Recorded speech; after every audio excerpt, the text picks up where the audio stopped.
చిన్న ఫ్యామిలీలో నుంచి పెద్ద ఫ్యామిలీలోకి వచ్చాను. ఇక్కడికి వచ్చినప్పుడల్లా ఇంత పెద్ద ఫ్యామిలీ ఉందా నాకు. ఎస్సీఎఫ్ ఫ్యామిలీలో నన్ను ఒక మెంబర్గా స్వీకరించినందుకు మీ అందరికీ నా ప్రత్యేక వందనాలు తెలియజేస్తున్నాను. చాలా సంతోషం. దేవుణ్ణి ఒకసారి స్తుతిద్దామా? హల్లెలూయా. మన ఊహలు వేరు, దేవుని ఊహలు వేరు. ఆయన ఉద్దేశాలు, ఆయన తలంపులు చాలా విచిత్రంగా ఉంటాయి. ఏదేమైనప్పటికీ ఉదయకాల సమయంలో దేవుని సన్నిధిలో దేవుని యొక్క వాక్యాన్ని ఒకసారి మనం ధ్యానిద్దాం. అందరూ నాతో కూడా కలిసి 34వ కీర్తన మొదటి వచనాన్ని కలిసి చదువుకుందాం. 34వ కీర్తన మొదటి వచనం. నేనెల్లప్పుడూ యెహోవాను సన్నుతించెదను, నిత్యము ఆయన కీర్తి నా నోట నుండును. చాలండి, ఒక్క వచనం చాలు. నేను ఎల్లప్పుడూ యెహోవాను సన్నుతించెదను, నిత్యము ఆయన కీర్తి నా నోట నుండును. ఇక్కడ దావీదు భక్తుడు రచించినటువంటి ఈ కీర్తనలో ఆయన చెప్తున్న మాట ఏమంటున్నాడండి? నేను ఎల్లప్పుడూ యెహోవాను సన్నుతించెదను. సన్నుతించెదను అంటే ఏంటిదని అర్థం? సన్నుతించెదను అనేది పరిశీలన చేసినట్లయితే, సన్నుతించెదను అనగా స్తుతించెదను, పొగడెదను, ఆయనను కొనియాడెదను అని. దావీదు భక్తుడు ఇక్కడ తెలియజేస్తున్నాడు, నేను ఎల్లప్పుడూ అంటున్నాడు. అప్పుడప్పుడు అంటున్నాడా? ఎల్లప్పుడూ అంటున్నాడు. ఇదంతా చదివారు కదా. మీరు ఎల్లప్పుడూ కూడా దేవుణ్ణి స్తుతించేవారుగా ఉంటున్నారా? నేను ఎల్లప్పుడూ దేవుణ్ణి స్తుతిస్తాను అన్నవాళ్ళు ఉంటే ఒకసారి హ్యాండ్ రైస్ చేయండి. ఆలోచించి హ్యాండ్ రైస్ చేయండి. నేను ఎల్లప్పుడూ యెహోవాను సన్నుతించెదను లేదా స్తుతించెదను. Thank you. చాలామంది చాలా తెలివైన వాళ్ళు ఉన్నారు ఇక్కడ. ఎల్లప్పుడూ అంటే కష్టం వచ్చినా, సంతోషం వచ్చినా, దుఃఖం వచ్చినా, బాధ వచ్చినా, అన్ని సందర్భాలలో కూడా దేవునిని స్తుతించేవారుగా ఉండాలి. ఇక్కడ ఈ సందర్భం రాయబడింది కూడా దావీదు పరిశీలన చేస్తే, ఆయన ఒక మరణకరమైన పరిస్థితిలో నుంచి, చావు తప్పి కన్ను లొట్టపోయిందన్న పరిస్థితిలో నుంచి బయటకు వచ్చిన తర్వాత ఈ కీర్తన ఆయన రచిస్తూ ఉన్నారు. మన జీవితాల్లో కూడా ఎప్పుడు సంతోషాలు ఉండో, ఎప్పుడు మనం అనుకున్నవే జరగవు. బాధలు వస్తాయి, ఇబ్బందులు వస్తాయి, ఇరుకులు వస్తాయి. అయినా కూడా మనం ఆయన్ని స్తుతించేవారుగా ఉండాలి అని భక్తుడు ఆయన అనుభవంలో నుంచి మనకు తెలియజేస్తూ ఉన్నాడు. మనము నిజముగానే ఆయనని స్తుతించేవారుగా ఉంటున్నామా అనేది ఒకంత మనం పరిశీలన చేసుకోవాలి. సంతోషంగా ఉన్నప్పుడు అందరం కూడా ఆయన్ని స్తుతిస్తాం. అది మనకి బాగా అలవాటే. ఎవరికైనా చెప్పాలా సంతోషంగా ఉన్నప్పుడు దేవుణ్ణి స్తుతించాలి అని? ఎవరైనా వద్దు అంటే ఆగుతారా? మనం అనుకున్నది జరిగినప్పుడు, దేవుడు మనం అడిగింది ఇచ్చినప్పుడు, మన జీవితాలలో అద్భుతాన్ని చేసినప్పుడు మనం దేవుణ్ణి స్తుతించకుండా ఉండలేం. దేవుణ్ణి ఎరిగిన మనమైనా సరే, దేవుణ్ణి ఎరగని అన్యజనాంగంగా ఉన్నవారైనా సరే, సంతోషంగా ఉన్నప్పుడు వాళ్ళు కూడా సంతోషంతో స్తుతిస్తారు. వాళ్ళకి తెలిసిన విధానంలో వాళ్ళు స్తుతిస్తారు. దేవుణ్ణి ఎరిగిన మనము కూడా అదే విధముగా దేవుణ్ణి స్తుతిస్తాం. మనం యేసుక్రీస్తు ప్రభువుని స్తుతిస్తాం. ఎందుకంటే మనం అడిగింది ఆయన ఇచ్చాడు, మనం కోరుకున్నది ఆయన చేశాడు, ఊహించిన అద్భుతాన్ని మన జీవితాల్లో జరిగించాడు. కనుక మనం ఆయన్ని స్తుతించేవారుగా ఉంటాం. అయితే ఈరోజు శ్రమలలో, శోధనలో, బాధలలో ఉన్నప్పుడు కూడా దేవుణ్ణి స్తుతించిన కొంతమంది భక్తులను మనం ఒకంత పరిశీలన చేద్దాం. ఒకసారి రండి, అపోస్తుల కార్యాల గ్రంథం 16వ అధ్యాయం 25వ వచనాన్ని చదువుదాం.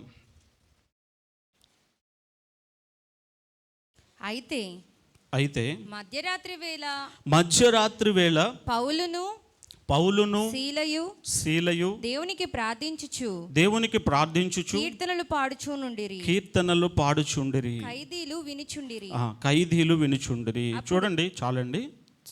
ఇక్కడ పౌలు, సీల ఇరువురు కూడా శ్రమలో ఉన్నారు, చెరసాలలో ఉన్నారు, శోధనలో ఉన్నారు. అలాంటి సందర్భంలో వారితో పాటు మిగిలిన ఖైదీలందరూ ఏం చేస్తున్నారో వీళ్ళు అలా చేయట్లేదు. మీ అందరికీ బాగా తెలుసు సందర్భం. పౌలు, సీలలు కీర్తనలు పాడుతూ, ఆరాధిస్తూ, స్తుతిస్తూ, సంతోషిస్తూ ఉన్నారు. వాళ్ళ చేతులకు కూడా బంధకాలు ఉన్నాయి, పక్కనున్న ఖైదీలకు కూడా బంధకాలు ఉన్నాయి.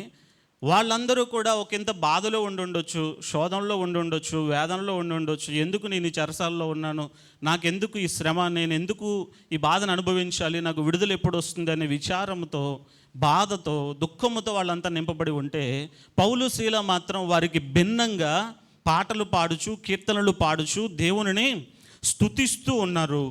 అలా స్తుతించుట వలన ఏం జరిగింది? బంధకాలు తెగిపడినాయి. ఆ స్తుతిస్తూ ఉన్నప్పుడు ఆ స్తుతిని ఎవ్వరు చూడట్లేదా? అక్కడున్న ఖైదీలు చూచుచుండిరని ఇక్కడ రాయబడి ఉంది. పౌలు శీలలో కూడా ఖైదీలుగానే ఉన్నారు, కానీ వీళ్ళు స్తుతిస్తూ ఉన్నారు. అక్కడున్న ఖైదీలు విచిత్రంగా చూస్తూ ఉన్నారు, అద్భుతం చూశారు అక్కడ. హల్లెలూయా. బాధలో, శోధనలో, వేదనలో ఉన్నప్పుడు కూడా మనం ప్రభువుని స్తుతిస్తూ ఉన్నప్పుడు, శ్రమను అనుభవిస్తూ కూడా మనం దేవుణ్ణి స్తుతిస్తూ ఉన్నప్పుడు, అక్కడ చెరసాల పునాదులు కదలబడినాయి. చెరసాల పునాదులు ఎప్పుడైతే కదిలినాయో, చెరసాల తెరవబడింది, వాళ్ళకున్న బంధకాలన్నీ కూడా విడవబడినాయి, వాళ్ళు బయటికి రావడానికి ఆస్కారం వచ్చింది. అంతేకాదు, అక్కడ స్తుతిలో ఒక అద్భుతం జరిగింది. ఏం జరిగింది అంటే, బంధకాలు ఊడిపోయినాయి. ఆ తర్వాత చెరసాల నాయకుడు మరియు ఆయన కుటుంబం కూడా రక్షించబడింది.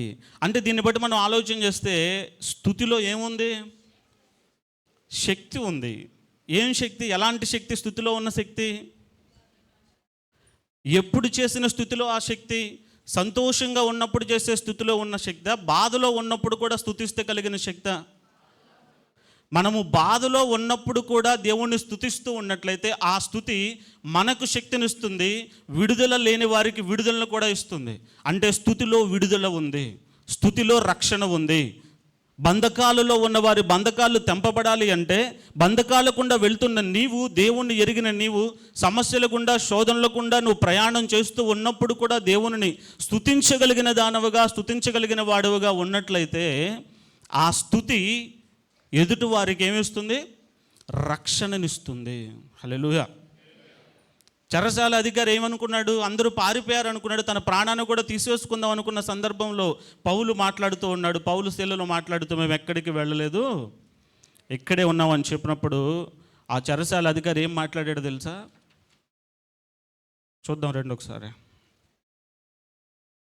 26వ వచనంలో ఒకసారి చదవండి. అప్పుడు అకస్మాత్తుగా మహాభూకంపము కలిగెను, చెరసాల పునాదులు అదిరెను, వెంటనే తలుపులన్నీయు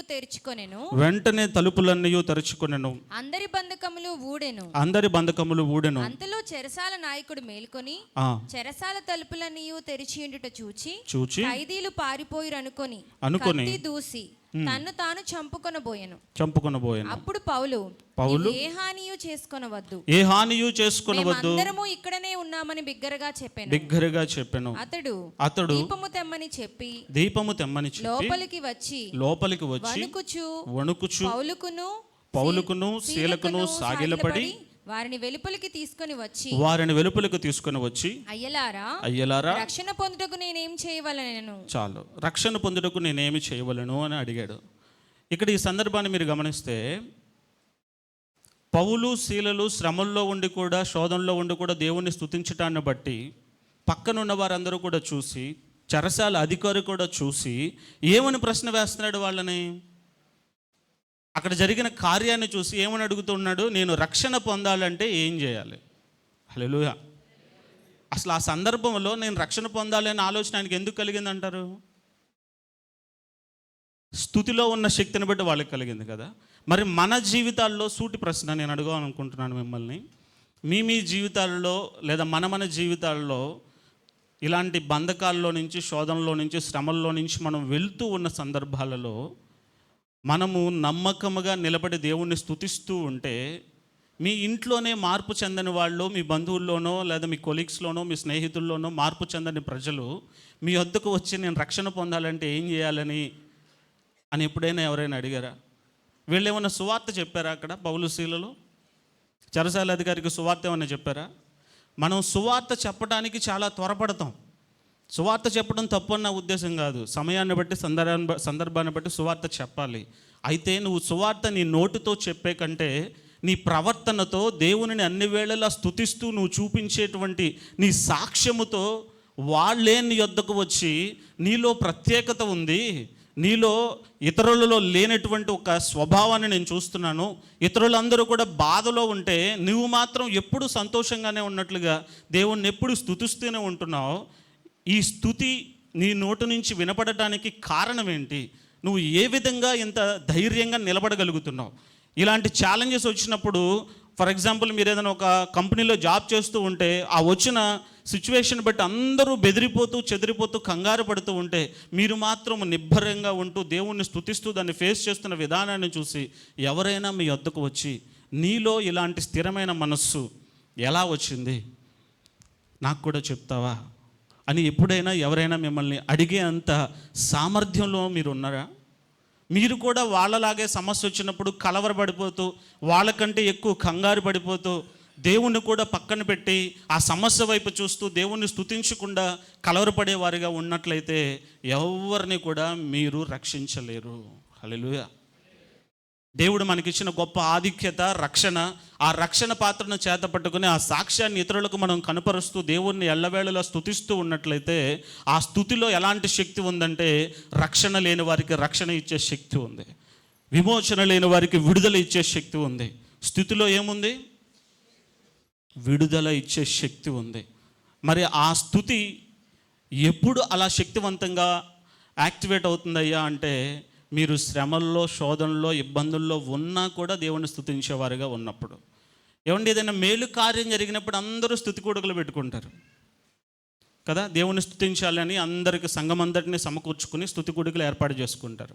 కీడు ఏదైనా సంభవించినప్పుడు, అనుకున్నది నష్టం ఏదైనా వచ్చినప్పుడు ఏ ఒక్కళ్ళైనా పాస్టర్ గారు ఈరోజు స్తుతి కూటం పెట్టుకుందామండి, మాకు ఇంత నష్టం వచ్చింది, నా కుటుంబంలో ఇలాంటి ఇబ్బంది వచ్చింది, అందరం కలిసి దేవుని స్తుతిద్దాం, అన్ని విషయాల్లో కూడా దేవుని స్తుతించడం అనేది దేవుని చిత్తమై ఉన్నది కదా, మన పక్షాన అది ఆయన చిత్తమై ఉన్నది, మనం దేవుని స్తుతించాలి కదా అని ఎవరైనా ఏ ఒక్క విశ్వాసి అయినా వచ్చి దేవుణ్ణి స్తుతిద్దామని చెప్పిన సందర్భాలు ఎక్కడైనా చూసారా మీరు?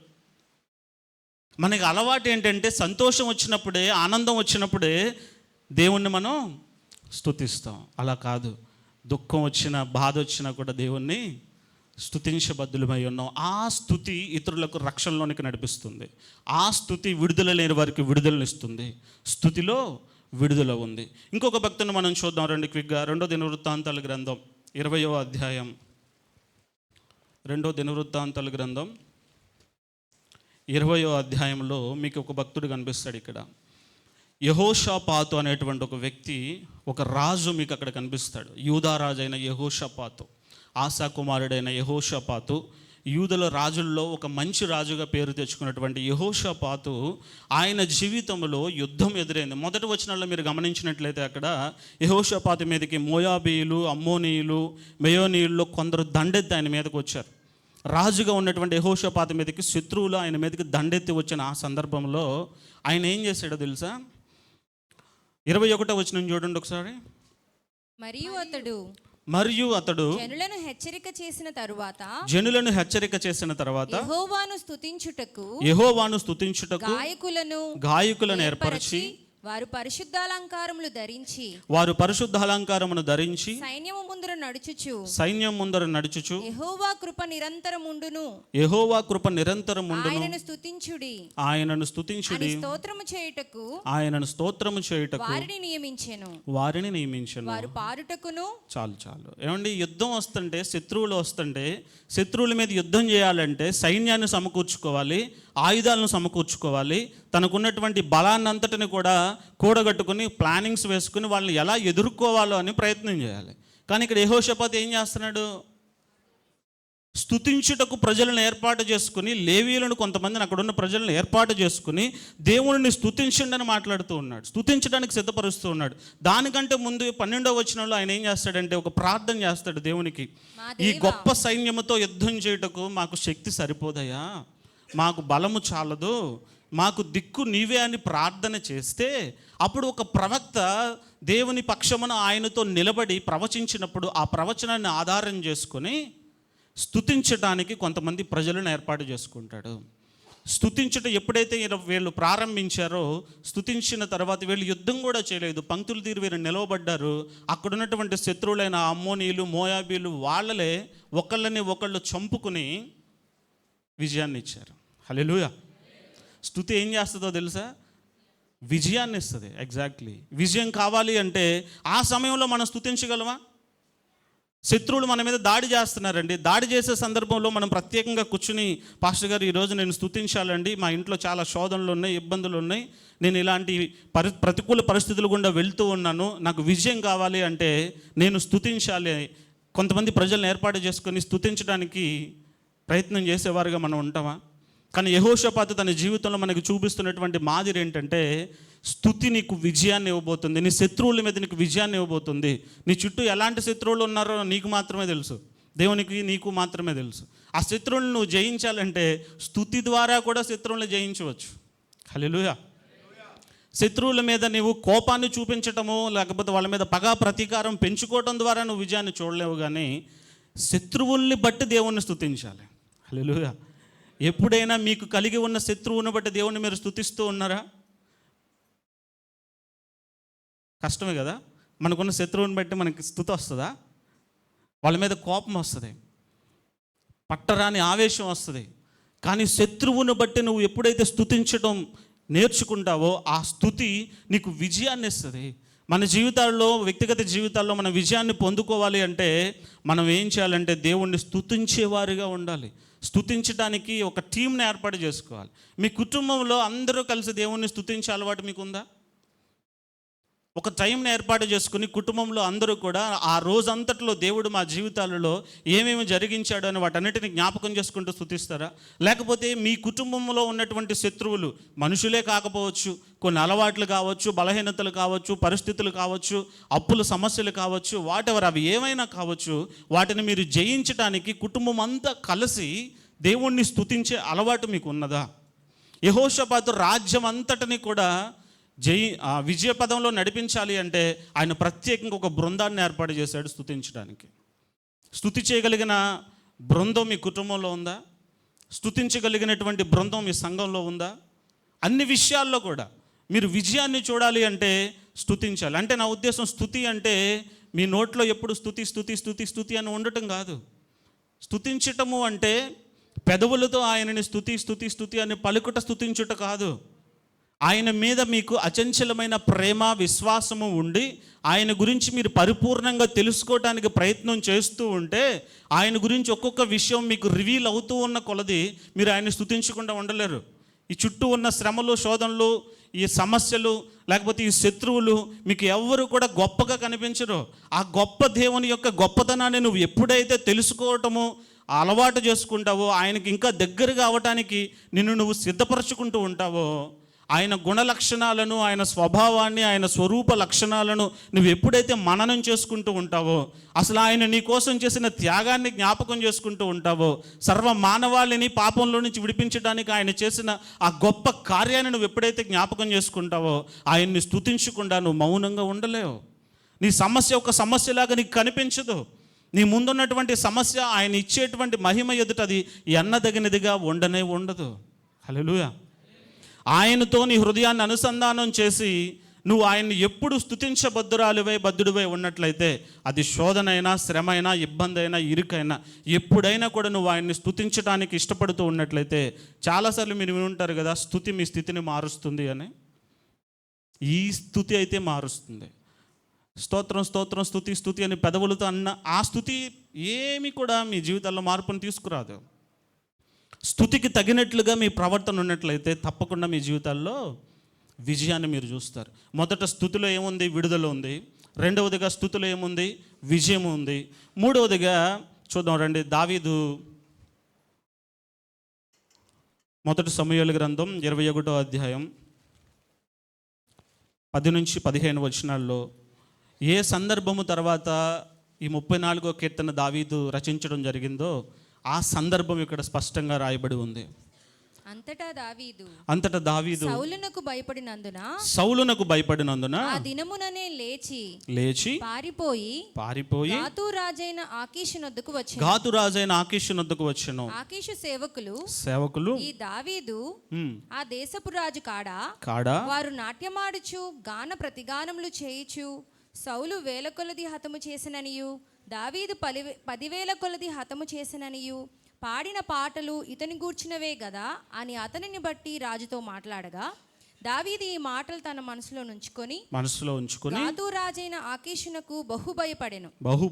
కాబట్టి దావీదు వారి ఎదుట తన చర్య మార్చుకొని వెర్రివాని వలె నటించుచు ద్వారపు తలుపుల మీద గీతలు గీచు ఉమ్మి తన గడ్డము మీదకి కారు నిచ్చుచూ ఉండెను. చాలు. ఇక్కడ ఉన్న సందర్భం మీ అందరికీ బాగా తెలుసు. దావీదు సౌలు మహారాజుకి భయపడి పారిపోతూ ఉంటే ఈ ఆకీషు యొద్దకు, ఆకీషు పేరుడే అబీమెలెకు కూడా అని అంటారు, ఆ రాజు యొద్దకు ఈయన వెళ్ళినప్పుడు, శత్రువుల రాజు యొద్దకు వెళ్ళినప్పుడు అక్కడ ఉన్న వాళ్ళందరూ కూడా ఈయన గుర్తుపట్టేశారు, రాజుని, దావీదుని గుర్తుపట్టి అంటున్నారు, మన మీద యుద్ధం చేసి జయించిన వ్యక్తి ఈయనే కదా అన్నట్లుగా దావీదుని గుర్తుపట్టి ఆయన తీసుకుని ఆయన ముందుకు తీసుకువెళ్ళినప్పుడు, రాజు ముందుకు తీసుకువెళ్ళినప్పుడు దావీదు ఎలా క్రియేట్ చేస్తున్నాడు, తన మనసును ఎలా మార్చుకున్నాడు, ఒకసారి వెర్రివాని వలె, పిచ్చివాడి వలె తన మీద తానే ఉమ్ము వేసుకుంటున్నట్లుగా తన మనసు అంతా కూడా ఒక్కసారిగా నేను పిచ్చివాడిలాగా యాక్ట్ చేయడం ప్రారంభించాడు. అంటే దావీదు అక్కడ ఏం చూపిస్తున్నాడు? వివేకాన్ని చూపిస్తున్నాడు. ఏం చూపిస్తున్నాడు? వివేకాన్ని చూపిస్తున్నాడు. శత్రువులు ఎదుట ఉన్నాడు, ఒక్కడే వాళ్ళని ఏం చేయలేడు. అంతకుముందు జయించి ఉండొచ్చు, కానీ ఇప్పుడైతే శత్రువులు ఎదుట ఒక్కడే ఒంటరిగా మిగిలిపోయినప్పుడు వివేకయుక్తమైనటువంటి ఆలోచన చేసి వెర్రివాడిలాగా ప్రవర్తించి అక్కడి నుంచి తప్పించబడ్డాడు. హల్లెలూయా. అంటే దావీదుకున్న అలవాటు మీకు తెలుసు, కీర్తనలు పాడుతూ ఎప్పుడు కూడా ఆయన్ని స్తుతిస్తూ ఉంటాడు. ఆయనగా చెప్తున్నాడు, నేను ఎల్లప్పుడూ యెహోవాను సన్నుతించెదను, నిత్యము ఆయన కీర్తి నా నోట నుండును. ఎల్లప్పుడూ అంటే ఇక అప్పుడు ఇప్పుడు అనేది భేదం ఏం లేదు. అలాంటి వాడికి వివేకం ఎంత హెచ్చుగా ఉంది.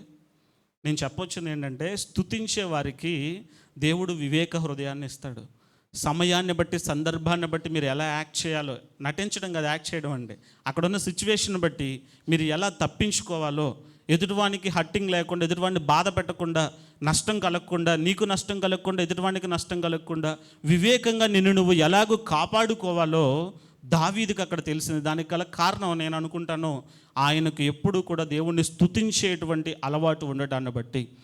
ఎవరు అయితే ఎల్లప్పుడూ దేవుణ్ణి స్తుతిస్తూ ఉంటారో వాళ్లకు వివేక హృదయాన్ని దేవుడు అనుగ్రహిస్తాడు. హల్లెలూయా. స్తుతిలో వివేకం ఉంది, స్తుతిలో విడుదల ఉంది, స్తుతిలో విజయం ఉంది, స్తుతిలో వివేకం ఉన్నది. మరి మనము కూడా వాటిని సంతరించుకోవాలంటే, వివేకాన్నైనా, విడుదలనైనా, విజయాన్నైనా మనము సంపాదించుకోవాలి అంటే మనము ఎల్లప్పుడూ కూడా దేవునిని స్తుతించేవారుగా ఉండాలి. ఆయన కీర్తి మన నోట ఉండాలి. ఎప్పుడు కూడా మనం ఆయననే పొగడదగిన వారుగా ఉన్నాం. మనుషులను పొగడటానికి ఇంట్రెస్ట్ చూపించకుండా మనం దేవుణ్ణి పొగిడేవారుగా ఉండాలి. ఎల్లప్పుడూ ప్రతిరోజు కూడా ఆయన మనం కీర్తించేవారుగా ఉండాలి. అది మన ప్రవర్తన ద్వారా, మన మాటల ద్వారా.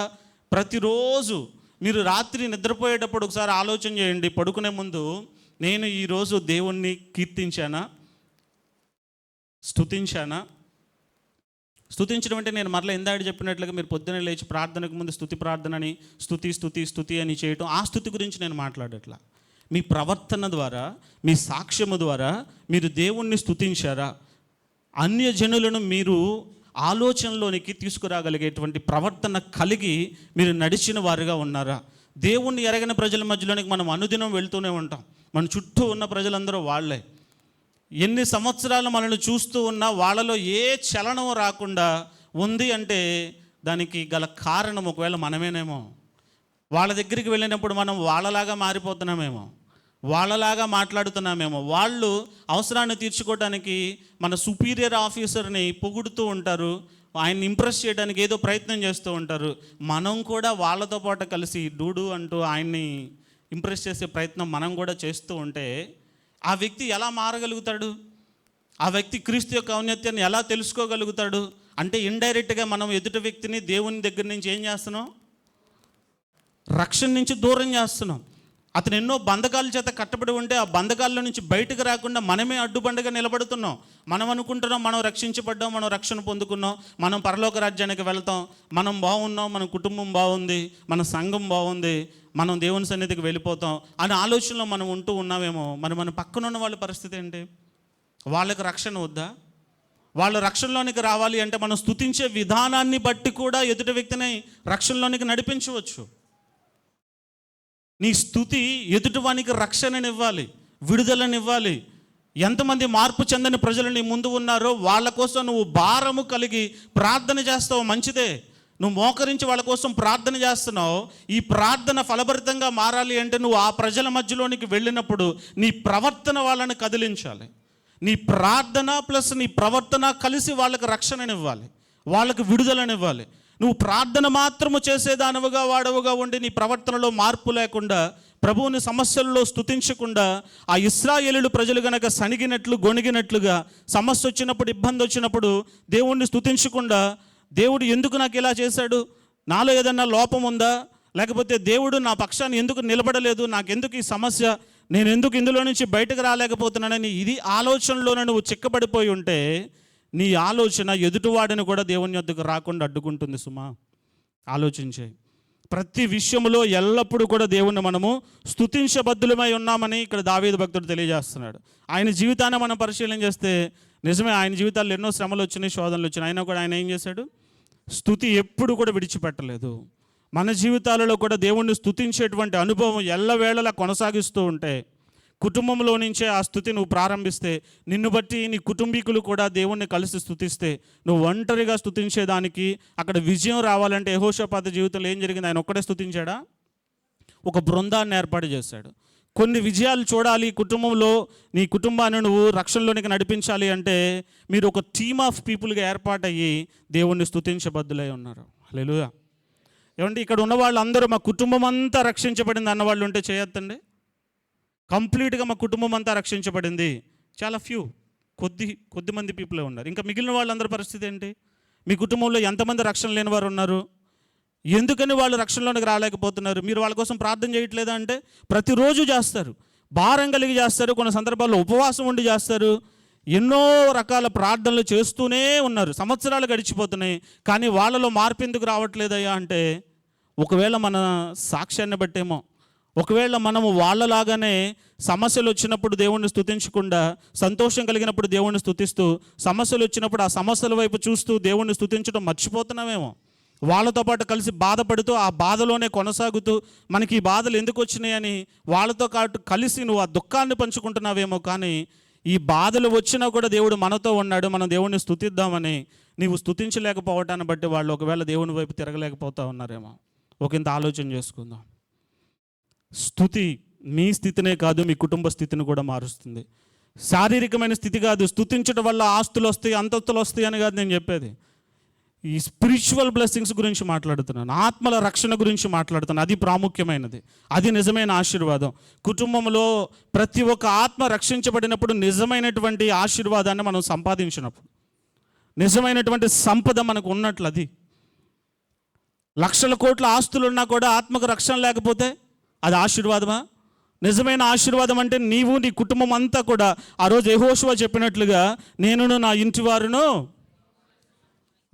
మనందరము కలిసి ఆయన్ని సేవించగలిగినప్పుడే మనకు నిజమైనటువంటి ఆశీర్వాదం. అది నిజమైన బ్లెస్సింగ్. మన ప్రజలు ఎందుకు మార్పు చెందట్లేదంటే ఒకవేళ మనము కారణమేమో. ఈరోజు పరిశీలన చేసుకుందాం. ఈ ఉదయకాల సమయంలో దేవుని సన్నిధిలో మన హృదయాలను పరిశీలన చేసుకుందాం. నిజంగా విడుదల రాకపోవటానికి ఎదుటివానికి మనమే కారణమా, మన సాక్షి జీవితమే కారణమా అనేది పరిశీలన చేసుకుందాం. ఈ కొద్ది మాటలు దేవుడు తన వెనుకటిలో దీవించునుగాక.